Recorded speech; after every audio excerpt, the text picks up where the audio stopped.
Hello, hello, YouTube. What is going on? Let's make sure this is working okay. Coming at you guys with a live broadcast. Hopefully some people will jump on. It is Thursday, March 5th, 2020. Have not been live for a while, so I don't know if this is going to work or not, but we will assume that it is. So let me know when you jump in, if you can hear me okay. Just leave me a comment and say, hey, I can hear you fine. I wanted to share with you guys some stuff today, and I kind of wanted to do a live listing of books, and I'm going to do a screen share as I do this, and I hope this is going to work right. I haven't totally tested it.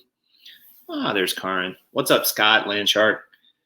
What is going on? Good morning. Working great. Yeah, so I have got about, probably 90 books over here to get listed today. I don't know if I'm going to stay on for the whole broadcast for that, because that's quite a while.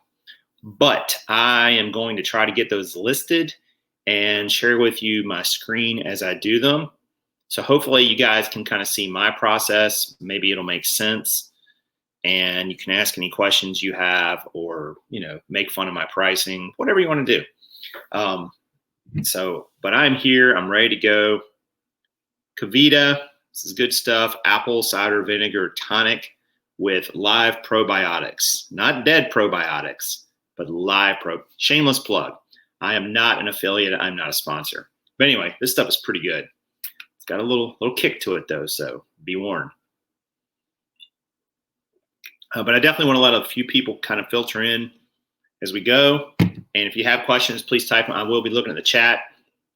I'm going to do my best to listen to watch that as well. Turn my volume down because I don't need to hear myself. And so this is going to be cool. Hopefully, hopefully this will hold and the stream will be good. I haven't stayed live with this software, this StreamYard software. I like this StreamYard software quite a bit. I think it's very cool and very slick for what it gives you, and definitely a fan. But I have not used it for this long a period of time. I'm getting ready to use it for in a while, so we shall see. Anyway, all right, so books are really no different than like an RA item. You still have to list and prep and ship and all that good stuff and go through that process. You also have to figure out, what your pricing is going to be. And that's a little bit art and science, I think. I am definitely still figuring that out to some degree. I think I figured out a lot of it. But I'm going to try to walk you through what my process is for that, kind of what I'm thinking with each one. Scott says he lists his books on eBay. Yeah. Well, and some of these might end up on eBay because there could be some here that don't end up really well. One thing I'm going to do too, I've got my KDC 200. There's a little link to that in the description if you ever want to get a Bluetooth scanner. These are kind of pricey though. Honestly, I would get a cheaper one to start. But the reason I'm going to use this is it's acting as a keyboard. So I should be able to go in and scan each book's barcode to go in Accelerlist instead of typing it in. Typing it in is just slower. You're going to make more mistakes. So just a little hack there. You can use that with RA items too. You can connect a Bluetooth scanner to your computer, have it act as a keyboard, and just use that to scan the barcodes as you enter things into your listing software. So just a little tip for you if you've never done that before. But all right, so let me share my screen. Let's see. I've got Accelerlist up and running. Let's see. You guys should be able to see that now.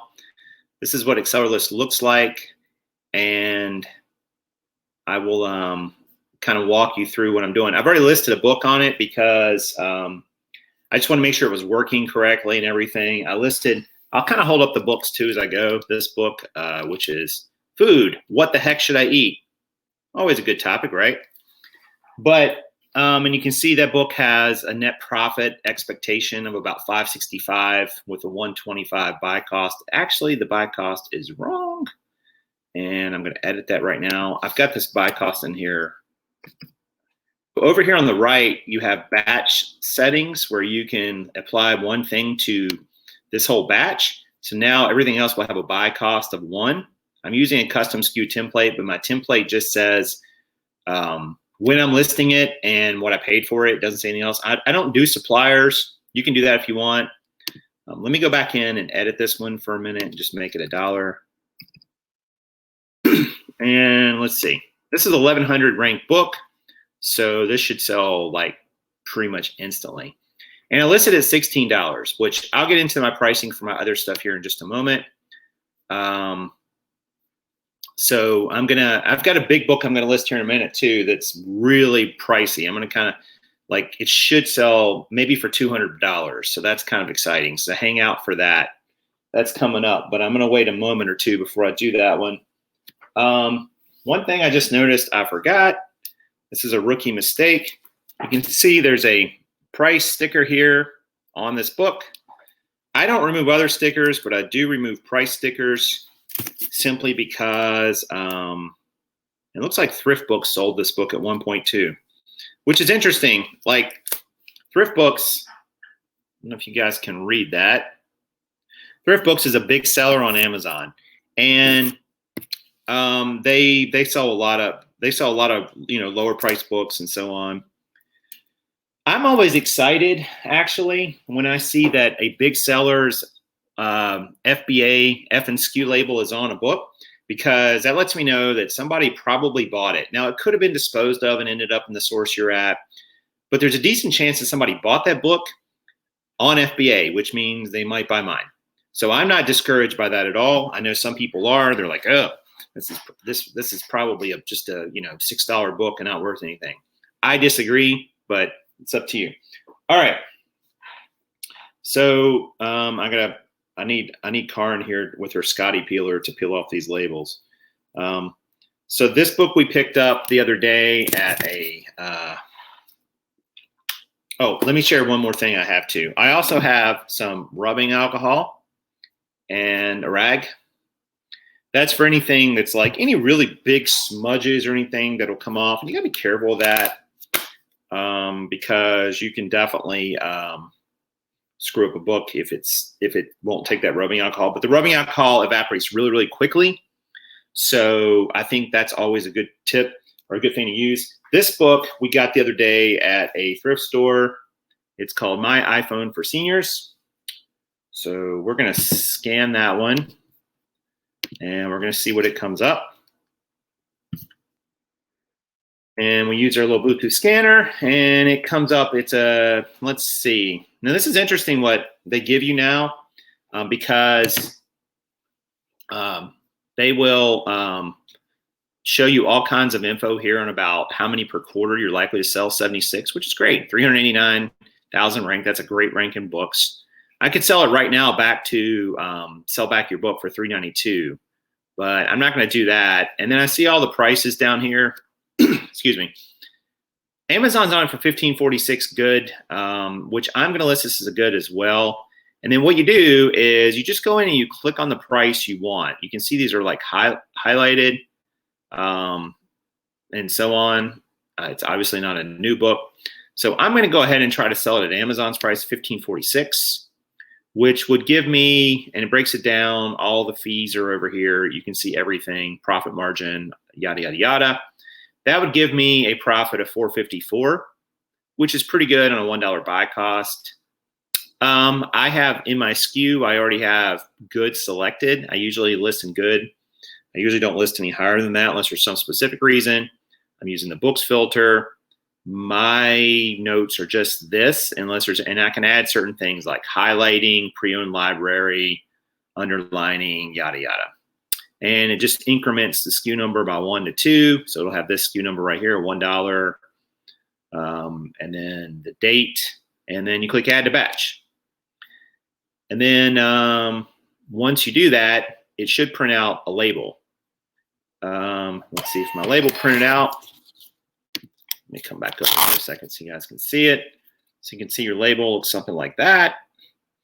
And I usually just put the label, there is the barcode. I usually just cover the barcode. and you're done. So, and this book's in pretty good shape. I mean, it's got a couple little wrinkles in the pages, but it's a used book. And then I move on to the next one. All right, this one was also at the same sale. This book is, let's see, called Making Sense of International Relations Theory. Sounds thrilling. So let's go ahead and it's a great, by the way, this book is in great shape. I have a rule here, guys. You may agree or disagree. I try never to buy a book that I wouldn't buy for myself. So that's what I think about in terms of condition. So we scan this one in and we see that it's selling 21 a quarter with a 1 million rank. The used by box is 1713. New it's 2850, so that's pretty good. eBay, it looks like it's going for 12 bucks, so it would still be profitable even over on eBay. But I just don't think the sell-through is as good. So I'm going to go ahead and try to get this 1713 price. I'm going to hit that. And you can see that gives us a profit of 686, which is a really healthy profit. 40% margin, which is great on books. And all this will still be entered, and we just click Add to Batch. And by the way, you can also look in here too and see how many there are. There's not a lot of used offers here, only 10, which is nice. That's not a lot of competition for a 1 million ranked book. So I got a reasonable chance of selling this book within the first month or two. Excuse me. All right, so, and my computer's a little slow because it's trying to do this cast as well as, print all this stuff. All right. Let's see. Let me see if there's any comments over here. I would love to see you guys do a video on how to properly grade books or when to just sell at a lower grade to avoid the possibility of a customer who does not agree with your grading. That's a great call out, Scott. I think that I know some people disagree with this. I've heard tell of a used bookseller who sells everything they get as new from thrift stores and so on, which I find that incredibly risky. Now, they have been doing it for a while and probably have a lot of feedback, and they're doing some pretty substantial volume. But I think that's really risky because what happens when the person says, hey, this isn't new, and you don't have any way to prove that it is or isn't? Excuse me, I had to clear my throat there.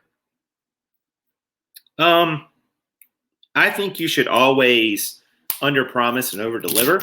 That's usually the feedback I get. So, I'm going to try this one right here and see if this will do it right here. It might not.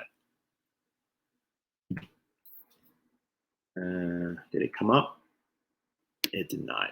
I was hoping it would come up. All right, so this is the next book. Let's see. After the Empire, you can see here, this one only sells 7 a quarter. Not as great a seller, but not a super lot of competition. The used buy box is 1704. New buy box is 2794. So we're going to go ahead and try to get that used buy box, which would give us a really healthy profit of 905, which is great. Don't know if we'll get that much, but we can scale that down, and we can go down, down, down, and try to get, because like you see a $14 new price here. That's probably not really a new book. That's just what I was talking about. Somebody's said, oh, well, this is a new book. Well, you don't have any proof it's a new book. Did you get it directly from the manufacturer? And by the way, this one's got a library sticker on it. So I'm going to go in here and put pre-owned library, which that changes in my condition notes, just to let somebody know. And we'll go ahead and add that to the batch. After the Empire, the breakdown of the American. The book's in great shape. I mean, it really is. Excuse me.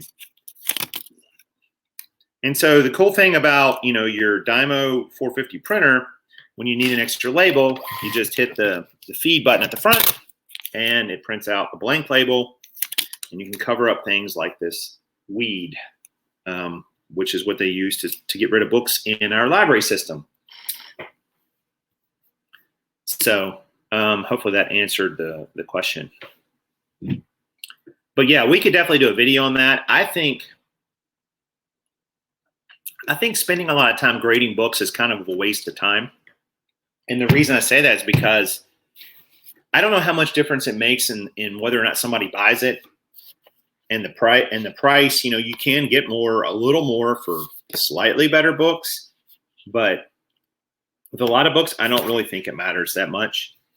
And you probably do better off just spending your time getting more books, you know, using one, using one particular grade and just go with that.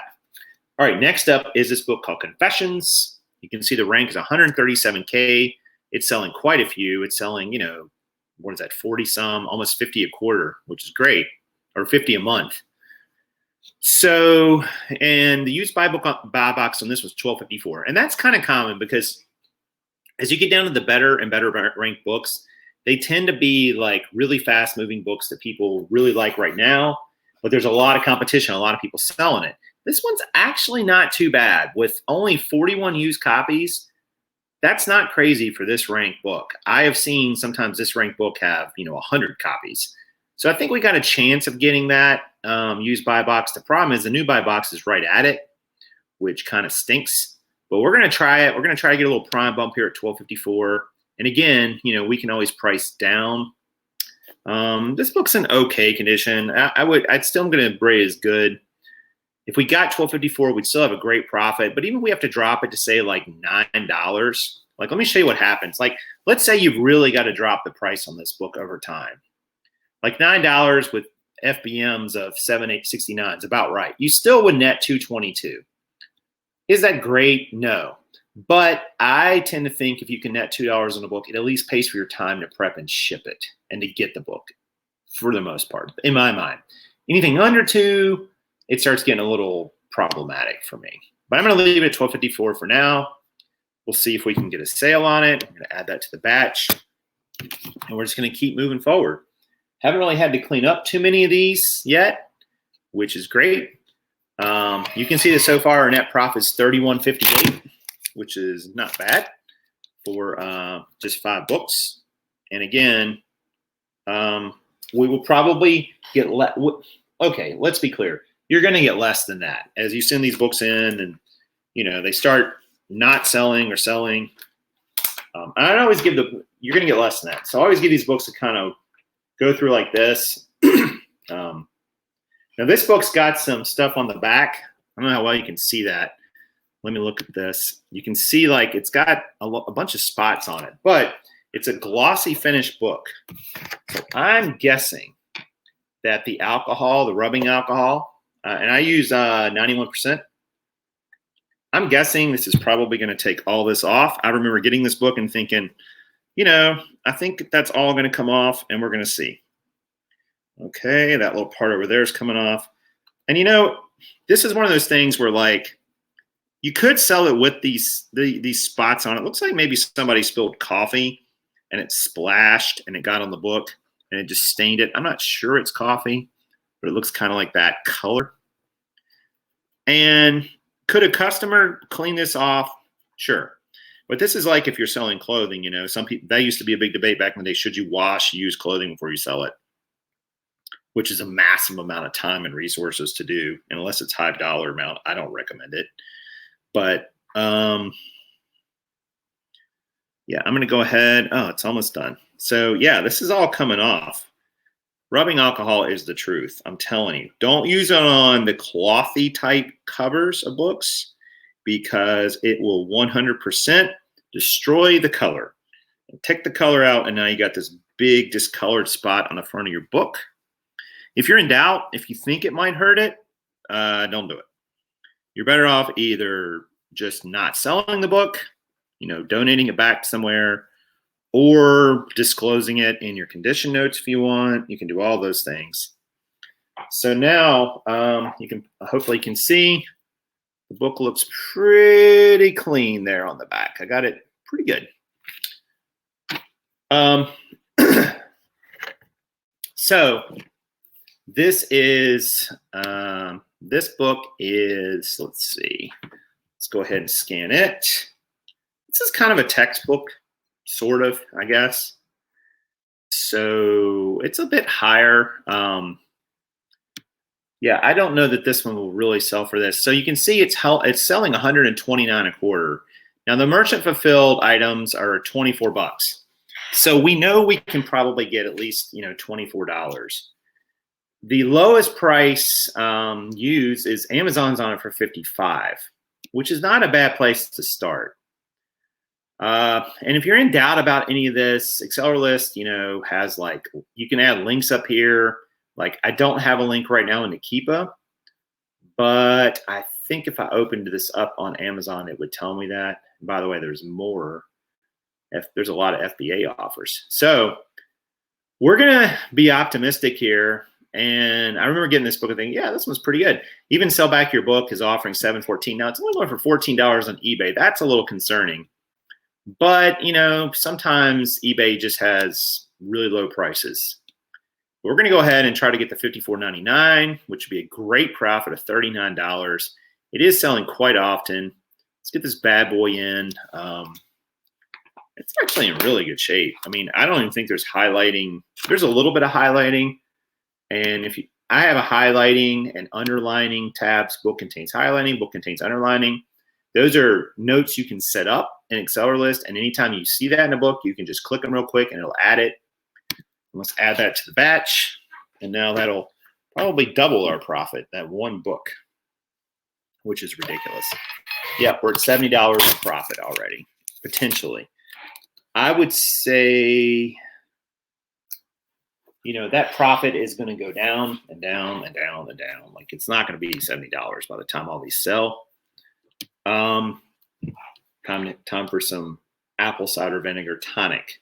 I like that it's called tonic, like it's going to heal you of something. Karin says, in this case, alcohol is your friend. Okay, maybe not the right words, but okay. One quick thing, guys, if you're watching this and you're enjoying it, please click the like button and subscribe. See the big banner down there? It says to do that. I would appreciate it. Lets me know I'm doing a good job. Also, lets Facebook know, or Facebook, wow. It lets YouTube know that I'm doing a good job as well. And, if you want to subscribe, you'll get an email or you'll get a notification anytime I put out a video or when I go live.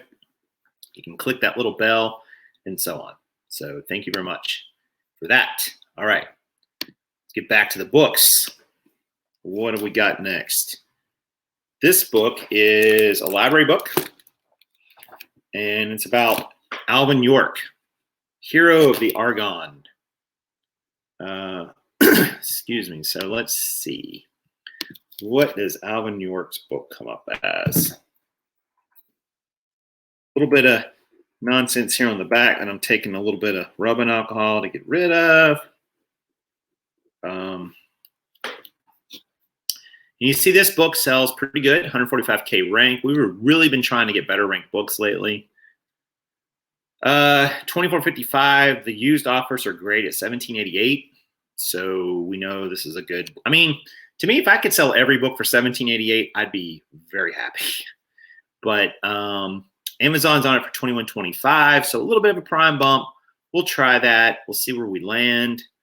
I am going to put this was a pre-owned library, just so people know. It's got an extra sticker I'm going to need because it's got one of those weed barcodes. Not weed, but one of the ones that where you have to, the library is getting rid of it. So let's go ahead and just hit the feed button to get another one of those. And yeah, our batch is coming together, right? I think we have 2 or 3 of this next book. Maybe that's the reason we got it. This next one, I don't remember where we got this. Karin would probably remember. And I hate peel off stickers, but I do. Again, like I said at the very beginning of this broadcast, I don't really. Oh, I know where we got it. We got it at a bookstore. Let me get all these labels off. I mean, peeling off labels is the worst, guys. It really is. Like, this is like Like I've got 3 of these. I may even put this to the side because it's going to take like forever to get these. A lot of these bookstores now are putting, yeah, that's taking way too long. We'll pause on that. A lot of these bookstores are taking, they took so long to price their books and put labels all over them. And then when you get them, you're just, wow, this one's like really stuck on there. We may have to pause on some of these because honestly, I don't know that this is worth the time. I mean, I'm going to get all these done, but it's incredibly boring for you guys. So I'm going to hold off on those for the moment and move on to this one. Okay, this book is called Fighting the Good Fight. And I found this book, despite what Karen will tell you. She's going to get me for that. It does not have, you can probably see here, this book does not have a ISBN. So a lot of booksellers, you can see that on the bottom, right? No ISBN. A lot of booksellers would skip this book and not even look it up. But when I saw it was called A Brief History of the Orthodox Presbyterian Church, I thought, that's just the kind of niche, small print run, out of print book that people sometimes will pay a premium for. And this book was published in 1995. So it's probably been out of print for a while, I'm guessing. I don't know that for a certain. It doesn't say if this is the first edition or not. But like when you want to read a history of something like that, it's not like people are lining up to write the history of the Orthodox Presbyterian Church. There's probably not a lot of books on that. So I went ahead and typed in the ISBN for this one. And you can see here it does sell. It's a 2.2 million rank. It's interesting that Sell Back Your Book is really low, but eBay has it high. And that could be because there hasn't been any that have sold maybe in the last, several weeks or months.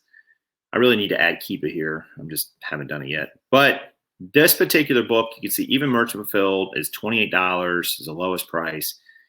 The lowest Amazon price is $55. This price right here is just someone's repricer gone crazy. So we're going to ignore that. But I'm actually going to try to come in between these two and try to get a sale. So I'm going to come in at $42 and see if we could steal that buy box away from Amazon for a while and just maybe get it gone. And that would be a great profit of $30 on this book, right? Great margin, 72%.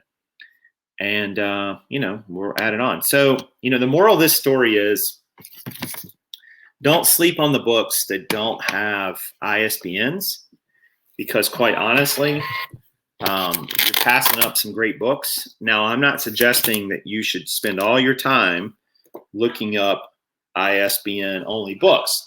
But there are some tips you can have here. Like, for instance, you can go to a book sale where there's, thousands of books, tens of thousands of books sometimes. And you scan through those books and you scan through everything you want. And then you've kind of hit all the sections you wanted. You've got, you got a decent haul. But then you go and you start looking at the ones that have ISBNs only. Because a lot of people at a book sale, for instance, will never even scan those books. They'll just pass right over them because they're trying to maximize the amount of books they can get in the amount of time, which makes sense. I mean, I do the same thing largely. But you can find some great ones when you do that. So make sure that you're doing that from time to time. Also, make sure you're checking your books for stuff in them. Karin found a book the other day at a store with a $5 bill in it, which was great, which more than paid for the book. All right, this next one is Dark Alliance by Gary Webb. Let's see what comes up for the Dark Alliance. 178K rank, which is great. You see this Sell Back Your Book is $6.51. We can make profit on it right now and send it to Sell Back Your Book if we wanted to, which is awesome. But this book does have some decent sales at $20-some. Not a tremendous amount of merchant fulfilled, doesn't look like. This 23.50 is great because it's right here at the merchant fulfilled price. So I'm going to try to get that sale right there at the buy box. Amazon's on it, which sucks. It may drop below me, but here's the thing, you know, and this book's in good shape. Like there's no real issues with it. Here's the thing. So supposedly, and someone can confirm this or not in the chat or after watching this, if they want. Supposedly, if you are within a penny of the buy box, like let's say the buy box is $23 and you're at $23.01, because you don't want someone's repricer to push down the price of your book. So you're like, all right, I'll price a little bit above them. Supposedly, if you're at that close to the buy box, Amazon will still rotate the buy box between the two of you. That's assuming there is a buy box. Now, I don't know if that's true or not, but if it is, that's pretty cool because that way you don't trigger the repricer and you get maximum dollars for it and you get a chance to get in the buy box. So if anyone knows for sure that that's the case, let me know in the comments and I would love to find out. All right, the next book, The Hero Effect, sounds optimistic. So we shall see. What is the hero effect worth? All right, so this book, 19,000 ranked, so very quick selling book. This book will probably sell within a day or two once it hits the warehouse. You can see that the new price is $13.44. The good FBA, Amazon's on it for $12.17. Amazon could run out and then you could pop up in price $15.74. But I'm usually apt to just go ahead and try to get the quick sale with these types of books. So I'm going to price it at $12.17, which still gives me a nice 41% profit margin. I like profit margins of 40% or greater. That usually is about right for books. You can get down lower if you have a lot of volume, but I don't have that kind of volume. This is a really thin book, won't take up a lot of space in the warehouse. And, you know, with a lot of books like this, I would just like to get them gone and make a sale and move forward. Let's see. Oh, we're doing good. So 10 books listed so far. And obviously, guys, like if I was listing and not talking to you guys, I would be going a lot faster than I am. But, you know, that wouldn't be very fun if I was just sitting here and you guys are watching. I mean, I guess you could. Just wouldn't be very interesting. Wouldn't be very interesting for me either. But yeah, and again, if you have questions and comments, leave them in the chat now. And if not, I will check them out later.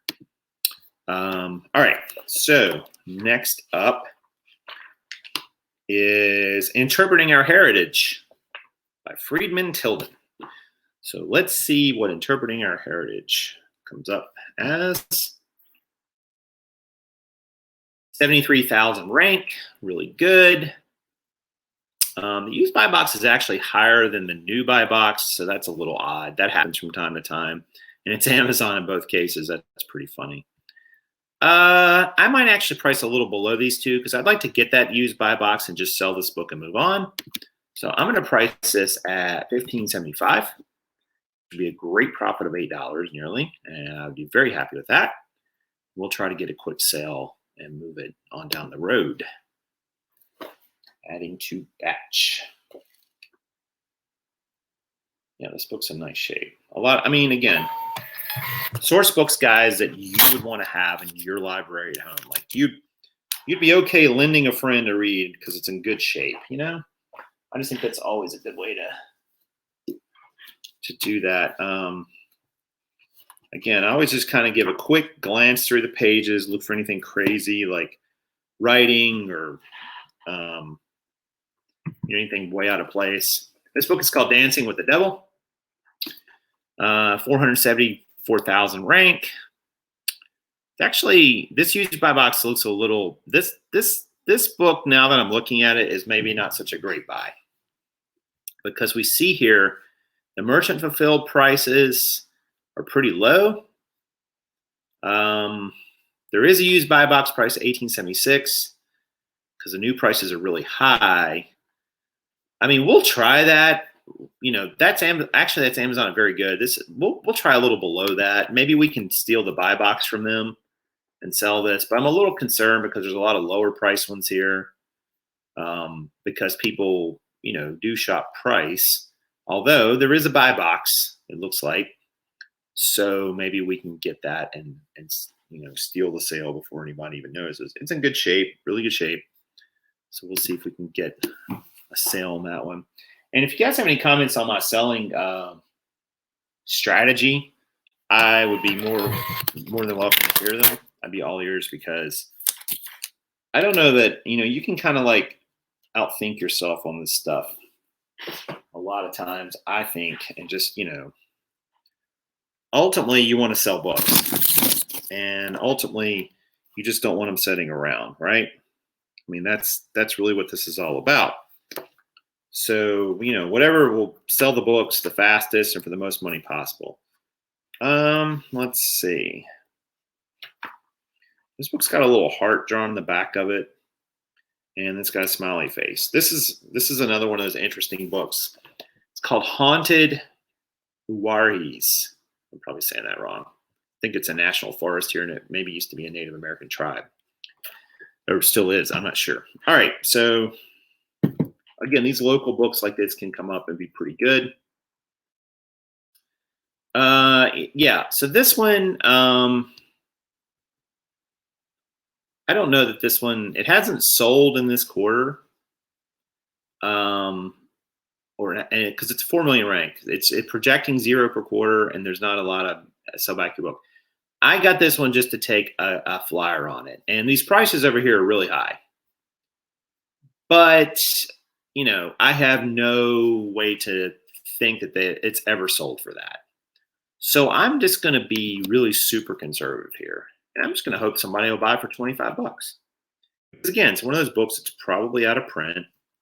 You probably can't get. Let's see if I'm right about that. 2009 by Bandit Books, first published in 1992. So yeah, I'm just going to try to sell it for 25 bucks and move on. It actually originally sold for $13 because that was in 1992. So, and I'm going to put that there is some. I'm going to put some writing in book. I'm very just nondescript with my, not nondescript, but very just simple with my descriptions. Like, I don't say like it's a lot, it's a little. I just say there is some, because who knows what people really think is a lot or a little, and then they'll disagree with you, and they'll be unhappy, and you'll get a return or negative feedback. And so I just put, just keep it very factual, I think, when you put in descriptions, and you'll do better than if you try to, be very, because people ask you questions like that. Like I used to get this question on eBay all the time. Is it really blue? Is it really green? Is it, this one, I believe, is signed by the author. It's called Window Seat on the World. My Travels with the Secretary of State. It was like he was Secretary of State when he was with John Kerry. So that would have been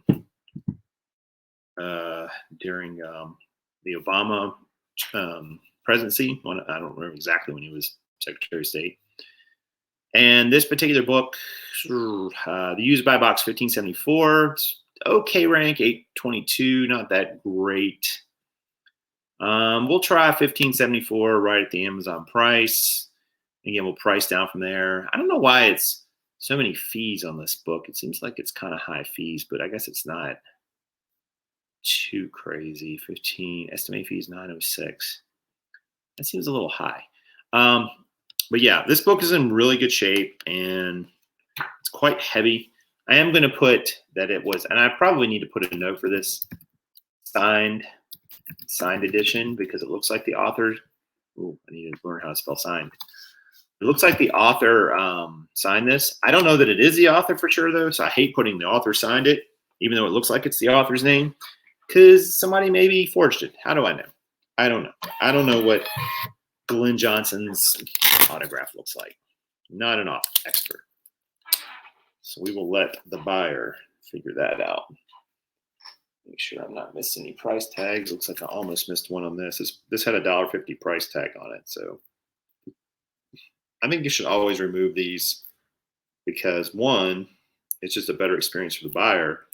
But two, some people have this weird perception about what they think you should sell something to them for. Like this had a $1.50 price tag on it. So like, how dare you sell this to me for, you know, $15? How dare you make a profit? Which is just silly.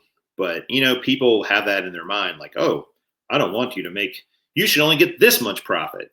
You should have sold it to me for $8. You know, they don't understand like fees. They don't understand that a lot of my books are not going to sell. They don't understand that the time I had to spend going to get this book. They don't understand the time to prep and ship it. I mean, they don't understand any of that. And there's no way they're going to understand it. There's no point in even explaining it to them because they're not going to hear it because they've got this arbitrary price in their mind. And, you know, I always wonder about that. Like when they go to stores, do they think like, you know, the power bill of that store runs on unicorn dust? The people that work there, how do they get paid? What about the insurance? You know, I mean, all these things are real cost in running a business, but a lot of people just don't want to hear it. So they better just to take the price off and save yourself some headache. So Celtic myths. So we shall see what this one comes up. And it comes up 185K rank, which is pretty good. Looks like the used buy box is $40. I don't know if that's real or not. I probably really need to start looking at some of these, but we'll try it. You know, I think Karn found this book. Net profit would be $28.73, which would be amazing. It's in great shape. It's another one of those weird books that, you know, you just can't find anymore. And people will pay a premium for it, you know? Well, let's hope they do. Let's hope they pay $40 for it. But again, I can always price down, and, you know, accept a lower amount of profit as we go. But again, you know, think about like books that are out of print and that people can't get anymore. And a lot of times you can find some, you know, some things you can make some extra money with. I might try to go maybe another 15 or 20 minutes here. Maybe make this right in an hour. I don't want to go crazy on the amount of time I spend on this. And plus I'll go a lot faster when I'm not explaining everything so I can finish this up. But, you know, hopefully you guys are getting some tips and tricks you can use. And I do appreciate if you're here. You know, as I've said all along, just leave a question or comment when the video posts or here in the chat while we're talking right now. And I'll do my best to answer it if I can answer it. So, all right, let's go back to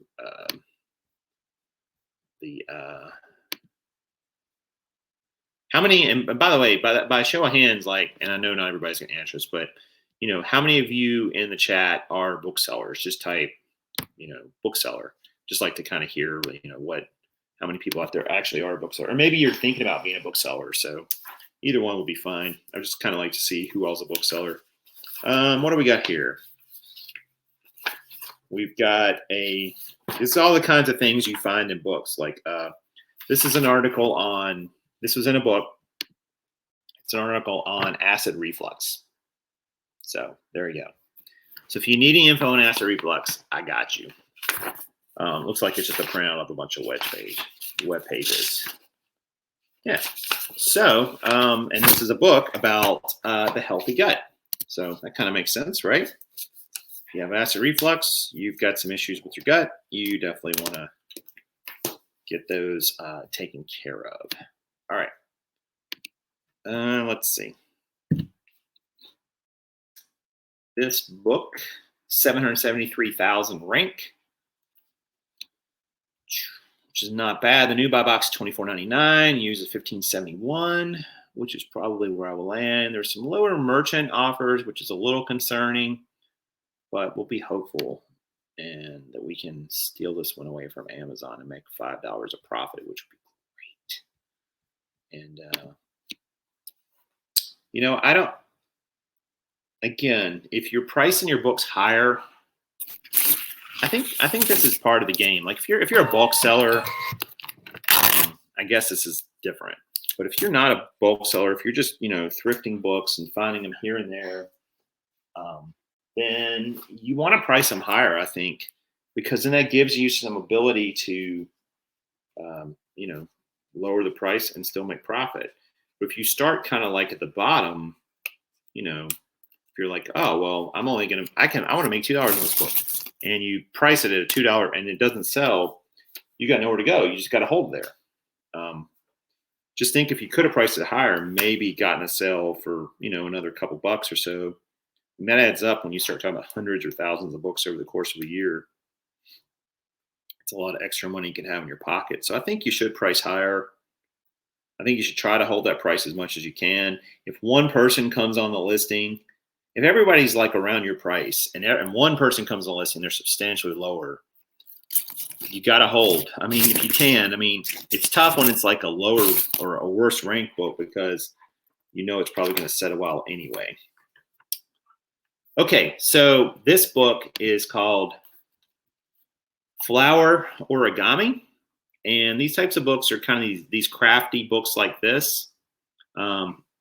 These kind of books are great because they teach people something. They're very colorful. And you should always look at books that are, I think you should always look at books that are based around crafting, quilting, crocheting. These types of things often can be good. So definitely worth your time to scan those and check them out. Let's see what this one comes up as. 980K rank. Now this one is a little concerning because our merchant fulfilled offers, and there's a lot of them, are lower. But there is a used buy box of $13.97. So we may get lucky and sell it at that amount. Amazon's on it. So $13.97 would net $417, which would be great if it did.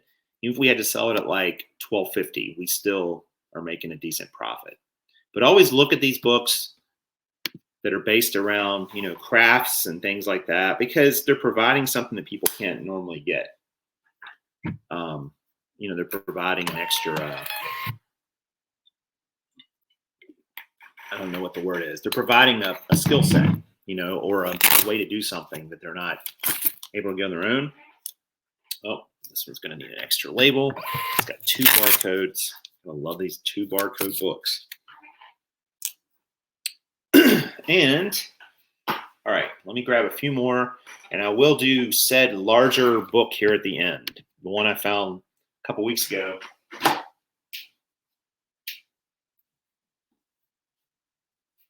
That was one of the, might be one of the most expensive books I found today. We'll see. All right, let's see. This one is called Miller's Review of Critical Vaccine Studies.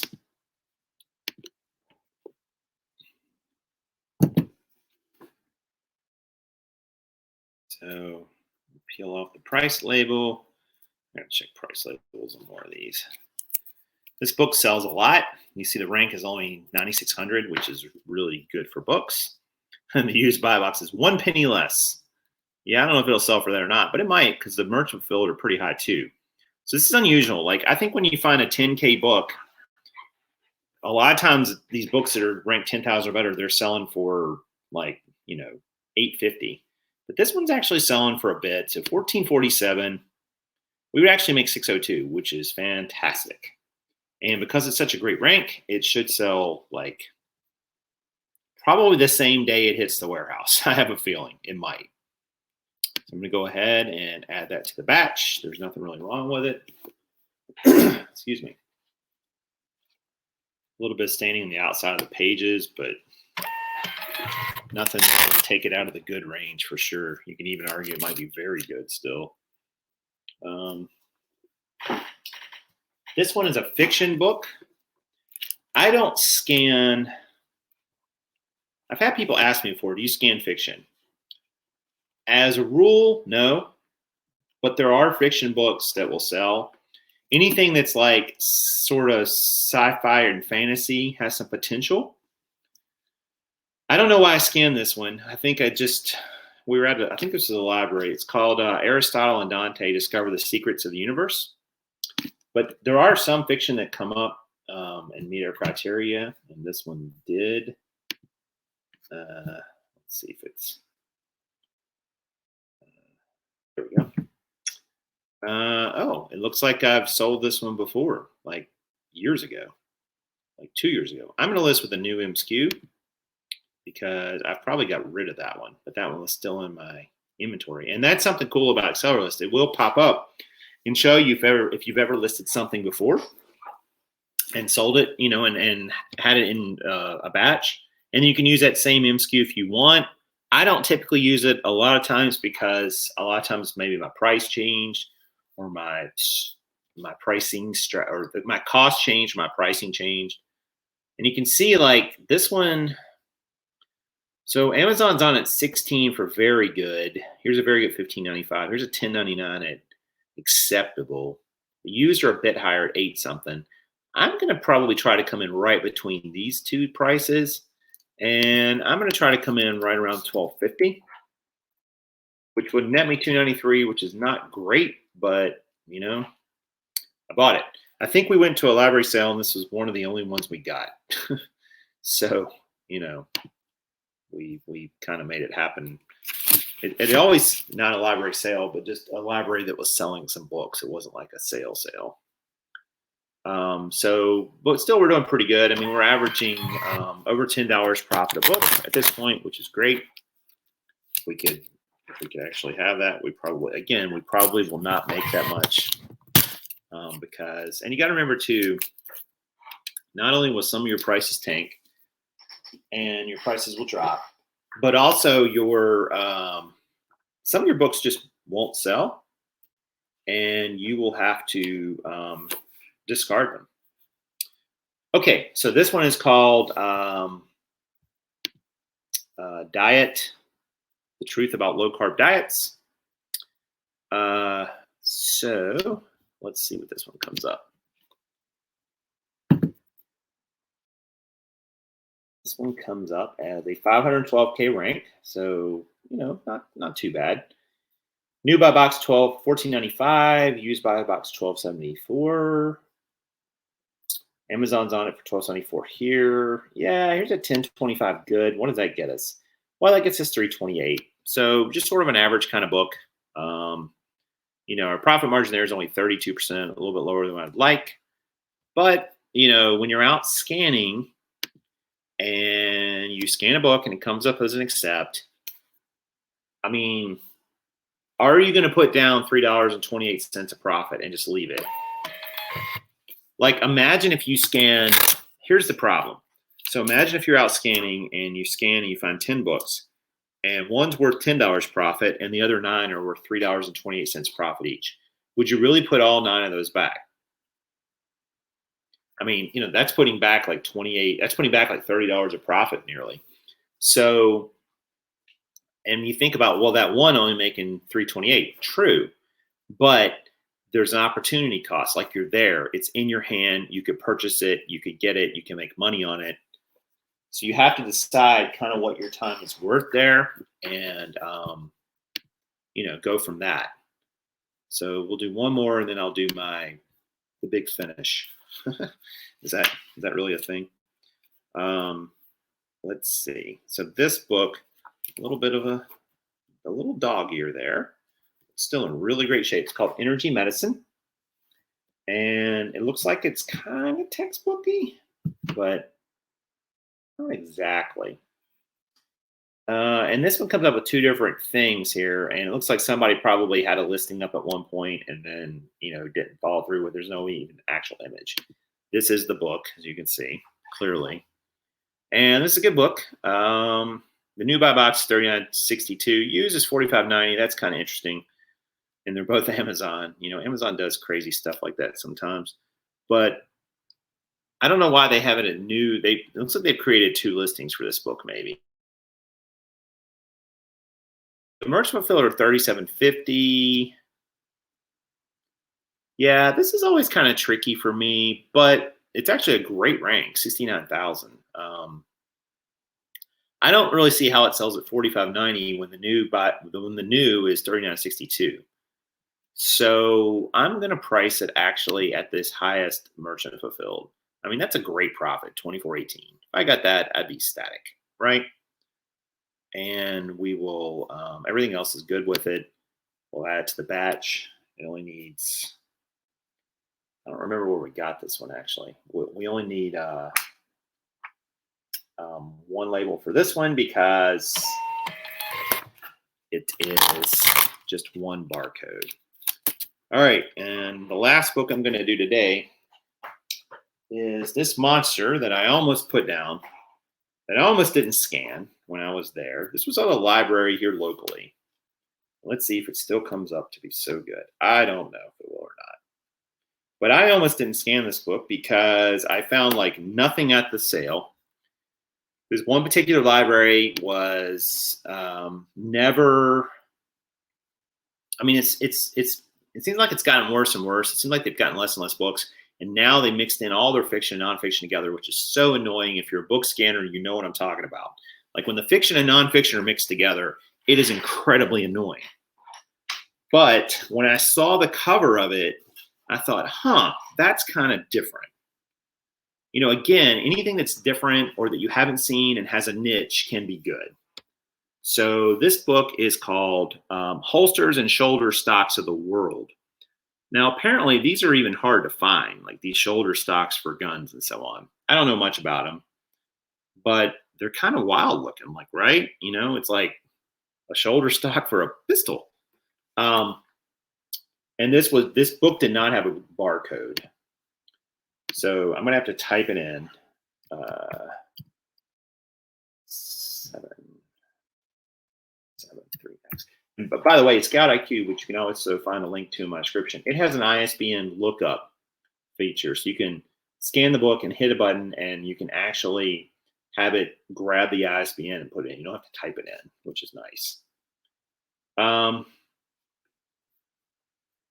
And you see this book is ridiculous. So the used buy box is $199. There's only 4 copies listed right now. It does sell about 2 a quarter, so almost 1 a month. So this potentially is a $200 book. I don't know if it'll sell for $200 or not. I have no idea.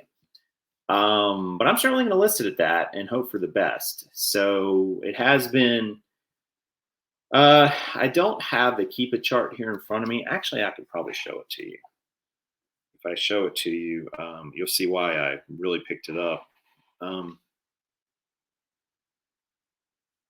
So this is in Scout IQ, and you can see. So you can see like everywhere there's a green. See if I can get the lighting right. There's a drop. You see that black line at the top? That's the used price. And the used price there is $250 across the top. Then it dropped down really low, probably because there were no offers. It went back up to $200, but it's consistently sold for over $200 over the past year, which is wow. So I'm really hopeful this is going to be a $200 book. I don't know. It might. I honestly will set on this book for probably 2 years if I have to, maybe even longer. But it's a cool book. Like these holsters and so on are just unique and different. You just don't see this sort of thing, right? So I don't know when this book came out. I think it came out 2005. So maybe it's not even out anymore. And probably whoever did this, the introduction says there's been few books about the subject of handgun holsters. So this author really likes this subject and probably did a lot of research to write this book. So we're going to price it at $200. I mean, we absolutely are. They're at $198.99, and we'll try that, which would be an amazing profit of $161. So let's all hope, right? I will let you guys know if this one sells or not. But again, I may have it for 2 years. I wouldn't be surprised at all if it sat that long, right? I mean, it's just, books like that, not a lot of people come along to buy it, but when they search for it, there's a real good chance they're going to see my copy of it, and that's that. I actually think my copy, I'm actually going to put this book in probably some bubble wrap and polybag it. because it is so valuable, I'm not going to just send it in normally like they do at Amazon. I'm going to give this one a little extra treatment because, you know, it's a really, I'm actually going to put that it's very good because this is a very good copy, to be perfectly honest with you. I mean, Karin said the other day when she looked at it, it looked new. And I'm like, it really does. Like, it's like the pages still smell new, you know, that new book smell. It's amazing. So we're going to put very good on this one and, you know, hope for the best. Hopefully we can get a sale over these good ones, and you know, that'll be awesome. I'm really excited about this one. All right, so once we add that one to the batch, we'll kind of see what our totals are for this first part. I still got a bunch of books to go. I still got, you know, 70 books to go nearly. So now we're at a net profit potential of $400. Granted, that one really skewed the average, you know, no doubt. But I would just say that, you know, I'm going to reprint. I'm going to print another one of this one. You can do this because I'm going to put one on the outside of the bag and so on. So I'll leave that over here to the side. You can see the Accelerlist really makes this easy, guys. It makes it easy to go through and do your pricing. I'm not going to show you, obviously, the shipping and box content and all that at the end because I'm not at the end. And if you, yeah, Moonshine says, I certainly price it high. Nice book. If you use this software the way it's supposed to be used, it really makes your life easy. And I would actually be going through these books pretty quickly, you know, one after another. I think I can probably do, you know, probably around 60 in an hour, more or less, maybe a little more sometimes, which means, you know, a 100 or 90 book shipment, you're done in about an hour and a half, plus the box content and everything. Call it 2 hours max. I don't know what my profit will be for this one, but it's going to be good, right? It also shows your estimated weight, and this estimated weight's pretty close. So you can kind of start getting a feel for how many boxes you're going to need because you can only put 50 pounds worth of books in a box. I estimate this is probably going to be around, you know, 2 extra strength small boxes, or I've still been using the eBay quarterly supply boxes, but you can only get about 15 books in each of those. I would need about 6 of them probably, but I might use those as well. But if you guys have any questions or anything, you know, feel free to list them here in the chat. I'll stay on for a few more minutes and just kind of see. I don't know if I missed anything or anything, or yeah, I'm going to leave that. I should leave that book up as my screenshot, right? Let's go back to there we go. Aaron says, keep doing these live streams while you work. Yeah, man, I thought about doing it for this whole thing, but it would just be me sitting here and, you know, making little comments here and there. And I just don't want to, I don't know how interesting that would really be. You know, we're starting to rebuild this book business and it's going to take some time, but I really feel like in the last month, we've sourced some really good books in terms of profit and, you know, what we can expect to get for them. And I think when we, you know, were primarily selling books before a year and a half ago, I'm not sure. I think we were focused a little too much on the volume. And I think volume's great, but unless you've got a steady supply of books, I don't know that it really makes that much sense, the volume game. Because what ends up happening is you end up having to drive and go to so many different places that you just can't make enough volume to make it make sense. If that makes sense. If you got bulk suppliers and you got, you know, like Gaylord's books coming to you and you're able to process. Like, here's the big time suck. I can tell you, like, this is 90 books. And I'd have to look back at my list, but this is probably, nearly 20 stops we had to go to get this.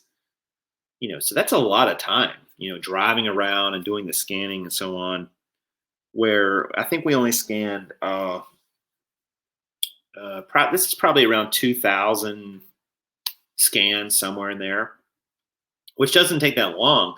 But when you add in all the driving time, you really have a lot of time invested. And then you can't, you start, your hourly rate stops dropping. Every second you spend on an item, your hourly rate drops. So you really want to maximize your efficiency. You want to minimize the amount of time it takes you to get products, minimize the cost to get them, the cost of goods and whatever, and then minimize the amount of time you spend prepping and shipping them, because all that time adds up and you just don't have any more time. Like, you've only got a finite amount of time, but everything else you've got, you can buy efficiency, you can buy things like that. That's a good amount of potential profit for an hour listing. Yeah. And like I said, Scott, I would have listed 3 times as many. Now, granted, that one book blew it up. That's not normal. You're not going to find many $200 books, but they are out there, as you just saw. I mean, that book has been selling over the past year for $200.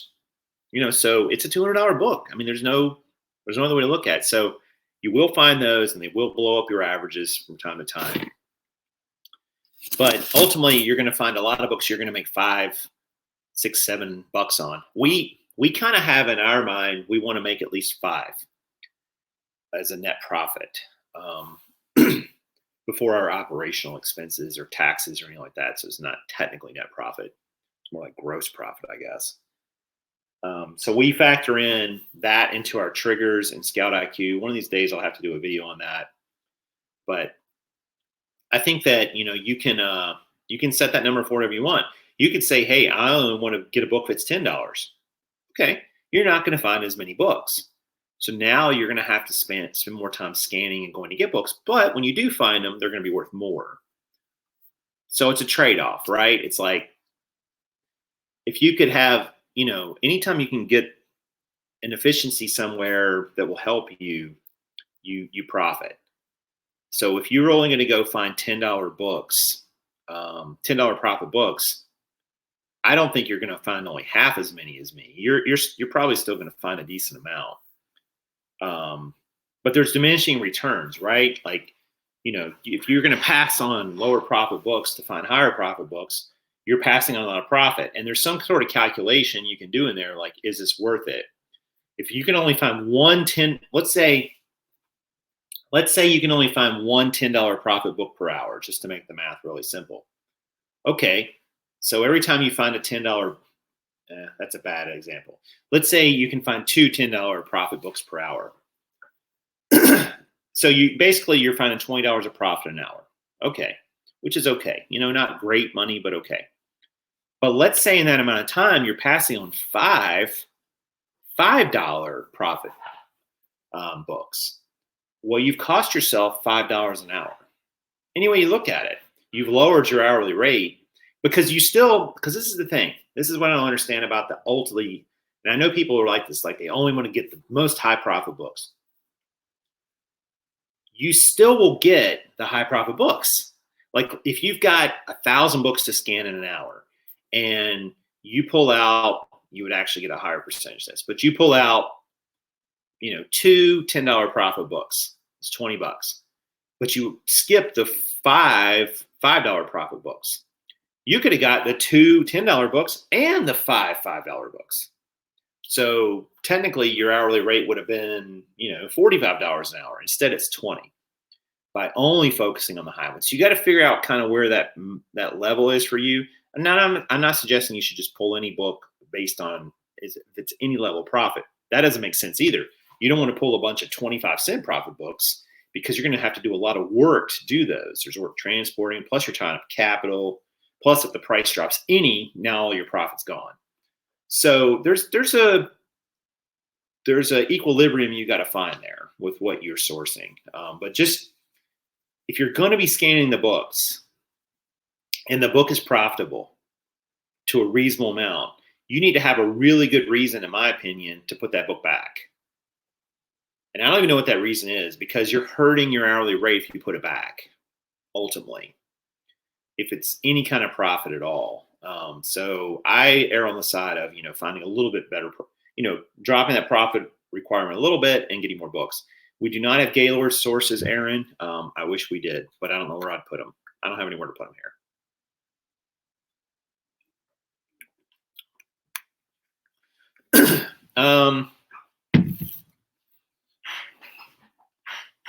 Let's see.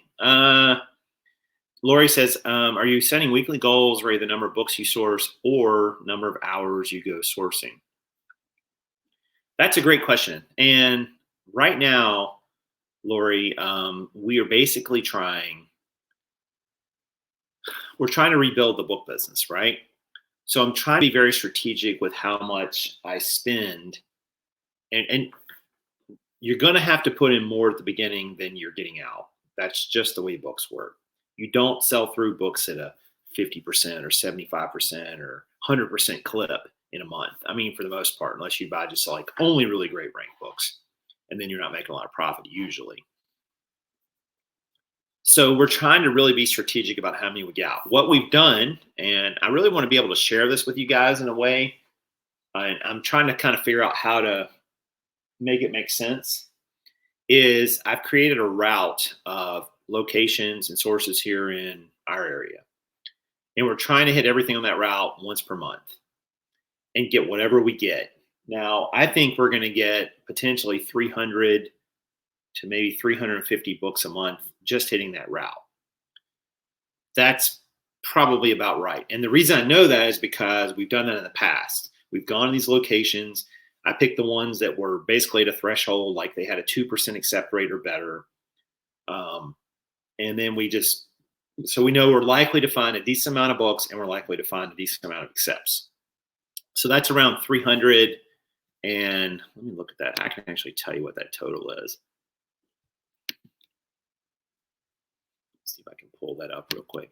I think it's 300 and I don't remember the exact total. I should have had it with me, but I just didn't have it. I'm going to stop this sharing with Accelerlist for the moment. That'll help my poor computer is just like dying today. It's dying a horrible death. Not a horrible death, but it's just struggling to keep up with all this stuff I'm asking it to do today. Yeah, we have, let's see.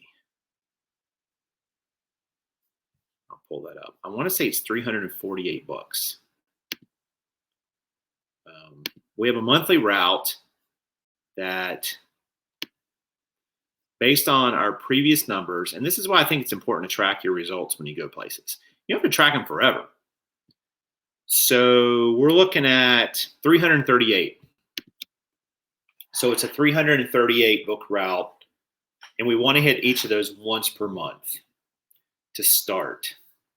Then once we build and we start building back some sales and so on, we may venture more outside of the Charlotte region because there's just not, I mean, there are more books here than that, but I don't know that it's worth it, because like when you drive to a store and come away with 2 books, was that worth it? Probably not. So if that's your expectation in that store, you should probably cross that store off your list because it just doesn't make sense. On the other hand, if you drive to a store and you come away with 6 books and you're netting a minimum of $5, probably more like 7, that's a $42 hour. Now you still have to prep and ship those, so it's not quite 42. Like the math starts getting better around that 6 to 8 range in my mind. Anything lower than 6, if you go to like, let's say you go to a store 5 times and you see that your average is 4 books per stop, they need to be really cheap and it should be on the way to something else so that you're not having a big diversion. Like we've got a couple places that I wouldn't mind going back to see how they are, but man, they're kind of like a one-off. Like we're going to have to spend 15 minutes in one direction going to there from anywhere else. We would go. And that kind of frustrates me because then I think, well, if we go here, we're giving up going these other 3 places and we're probably not going to get a lot given what we've got in the past. So why even do it? But that's where I think a lot of like booksellers fall down. They don't track their stops. They don't track their scans. They don't track what they get at specific places. So then they just keep going back to those places, and they're not getting great results. Like I've seen the book forums sometimes on the book groups on Facebook where people are like, yeah, I went out scanning today and I went to 4 stores and only got 3 books. Okay. I don't know how many books those stores had, but I would never go back to those stores. If they didn't have a lot of books and there was terrible accept rates, maybe that store is, there could be a lot of reasons. Like maybe that store's selling online. That's always a possibility. Maybe that store gets really crappy old donations. I know that sounds nuts, but there are stores we've gone in, especially out in the rural areas, where you can tell some of these books have been there for years. Like they're caked with dust, and so you think, well, the store's like, it doesn't cost us anything extra to leave it sitting here, so we'll just leave it sitting here in case somebody comes in and buys it. Well, there's no reason to keep going back to those stores to source because they're unlikely to be turning their books over. Like any place that's turning its books over is always great because you got a potential every time you go in to scan new books, which is great. So I know it was a long answer to your question, Lori, but ultimately we do have an amount we're getting, but we're targeting, but the amount is based on the stores and the locations we think give us the best chance to find a reasonable amount of books, if that makes sense. So kind of a long answer. But, we're still looking for new sources. Karin found one the other night. It turned out to not be great, but it was a new source somewhere we had never gone before. We'd never done before. And she checked it out and it was, she scanned some books and it was just like, eh. Or actually, maybe she hasn't hit that one yet. Maybe she's an old source. I don't know if she's still here in the chat. Dottie, sorry, Mary, I didn't see you earlier. Reformed bookseller, still good money in books. Yeah, Mary was on our channel. Oh gosh, has it been 3 years ago now? Maybe it's been a while. And she had a really big book operation out of a warehouse, if I remember right. And she was selling a lot of books, Merchant Filled as well as some FBA, I think, and eBay, if I remember right. And eBay is a great place to dump your particular, books that maybe aren't quite up to Amazon's specification. You don't want to send them in and get fees. Dump them out on eBay and see if they'll sell. You got a little shelf, 20, 30 books. Doesn't really take up much room. You throw them in one tote, and it'll be really good. So, all right, guys. Well, hit that like button and subscribe if you enjoyed this video. I know it was a little bit longer, but hopefully you got some good tips around books and workflow and so on. I got a bunch more books still here to do, so I better get on it. But again, really great talking to you guys, and we'll have to do another one of these. If you would like to see more of these, leave me a comment just saying, hey, do more of these, Prof. Do more of these book walkthroughs. And, you can see sort of my process and how I go about pricing and all that. And definitely I could do some videos more about, the grading. If you haven't got Accelerlist to list books, you're kind of missing out. And you can go in the description of this video and get a link to it and just get it. Yeah, it's an affiliate link and I'm pushing it. But as you see, I use it. So I'm going to push it because I think it's a really great product and it's really great for listing books. Better than any other. I love Inventory Lab, but Inventory Lab is not a great product for listing books. But Accelerlist was made by booksellers for booksellers. So it's really specific for that. So be sure to check that out. There's also a link there, Scout IQ, which is the scouting app. There's links to the scanner that I use as well, the little KDC, but there's other scanners you can get in there too that'll really work just as well. And I really appreciate you guys hanging out with me today on a Thursday. All right, so that's going to do it for this video, guys. And this is Prof Sales saying good sales to you.